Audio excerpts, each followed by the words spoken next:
ഛത്തീസ്ഗഡിൽ മാവോയിസ്റ്റുകളെ 2026 കെട്ടുകെട്ടിക്കും എന്നായിരുന്നു അമിത്ഷായുടെ സുപ്രധാനമായിട്ടുള്ള പ്രഖ്യാപനം. അതിനുവേണ്ടിയുള്ള സകല കാര്യങ്ങളും അമിത്ഷാ ചെയ്തിട്ടുമുണ്ട്.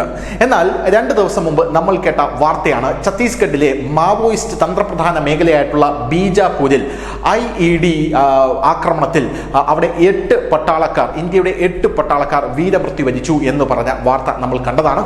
അന്നേ ന്യൂസ് ഇന്ത്യ മലയാളം പറഞ്ഞിരുന്നു, അമിത്ഷാ വെറുതെ ഇരിക്കില്ല, ഇതിന് എന്തായാലും അമിത്ഷാ കണക്ക് തീർക്കും എന്നുള്ളത്. അതുപോലെ തന്നെയാണ് ഇപ്പോൾ സംഭവിച്ചിരിക്കുന്നത്.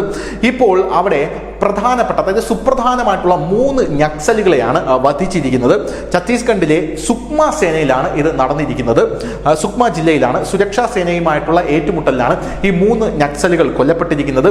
3 നക്സലുകളുടെയും തലയ്ക്ക് 18 ലക്ഷം രൂപയാണ് പാരിതോഷികമായി സർക്കാർ പ്രഖ്യാപിച്ചിരുന്നത് എന്നാണ് പറയുന്നത്. ഈ സുക്മയിലെ പാലിഗുഡ ഗുണ്ടരാജ്ഗുഡം കുന്നിലാണ് സുരക്ഷാ ഉദ്യോഗസ്ഥരുടെ സംയുക്ത സംഘവുമായി ഈ ഏറ്റുമുട്ടൽ ഉണ്ടായത്. 3 നക്സലുടെ മൃതദേഹങ്ങൾ സുരക്ഷാ ഉദ്യോഗസ്ഥർ അവിടെ കൊണ്ടുവരുന്ന കാഴ്ചയാണ് കാണാനായിട്ട് സാധിച്ചത്. ഈ നക്സലൈറ്റുകളിൽ ഒരാൾ കോർസ മഹേഷ് എന്ന് പറയുന്ന ഒരാളാണ്. ഇയാൾ ഇംപ്രവൈസ്ഡ് എക്സ്പ്ലോസീവ് ഡിവൈസ്, അതായത് IED, ഞാൻ നേരത്തെ പറഞ്ഞു ബീജാപൂരിൽ IED എറിഞ്ഞാണ്, അവിടെ ട്രക്കിന് നേരെ എറിഞ്ഞാണ് അവിടെ നമ്മുടെ പട്ടാളക്കാരെ കൊലപ്പെടുത്തിയത്. ആ IED എക്സ്പ്ലോസീവ് ഡിവൈസിൽ വിദഗ്ധനായിട്ടുള്ള വ്യക്തിയാണ്. എന്നാൽ അതായത് ആ മാവോയിസ്റ്റ് മേഖലയിൽ ഇയാളാണ് ഇത് ഉണ്ടാക്കുന്നതിൽ അതിവിദഗ്ധൻ. അയാളെ തന്നെയാണ് നമ്മുടെ സേന വധിച്ചിരിക്കുന്നത്. 2023-ലും 24-ലും ബദ്രെ, അതായത് ബീജാപൂര്, ജഗർഗുണ്ട, സുക്മ മേഖലകളിൽ നടന്ന ആക്രമണങ്ങളുടെ മുഖ്യ ആസൂത്രകനാണ് ഇയാൾ എന്നാണ്, ഈ കോർസ മഹേഷ് എന്നാണ് ഇപ്പോൾ റിപ്പോർട്ടുകളെല്ലാം തന്നെ സൂചിപ്പിക്കുന്നത്. സുക്മ പോലീസ് സൂപ്രണ്ട് കിരൺ ചവാനാണ് ഈ മരണ വാർത്ത സ്ഥിരീകരിച്ചത്. അദ്ദേഹം പറയുന്നത് മഹേഷ് മാവോയിസ്റ്റിന്റെ പ്ലാറ്റൂൺ നമ്പർ 30 ഡെപ്യൂട്ടി കമാൻഡർ ആയിരുന്നു എന്നാണ്. ഇയാളുടെ പേരിൽ 8 ലക്ഷം രൂപയാണ് പാരിതോഷികം സർക്കാർ പ്രഖ്യാപിച്ചിരുന്നത്. ഇയാളെ സർക്കാർ പിടിക്കാനായി വളരെ കാലമായി ശ്രമിച്ചുകൊണ്ടേയിരിക്കുകയായിരുന്നു.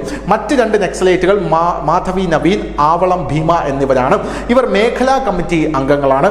അവർക്ക് തലയ്ക്ക് 5 ലക്ഷം രൂപ വീതമാണ് വിലയിട്ടിരുന്നത്.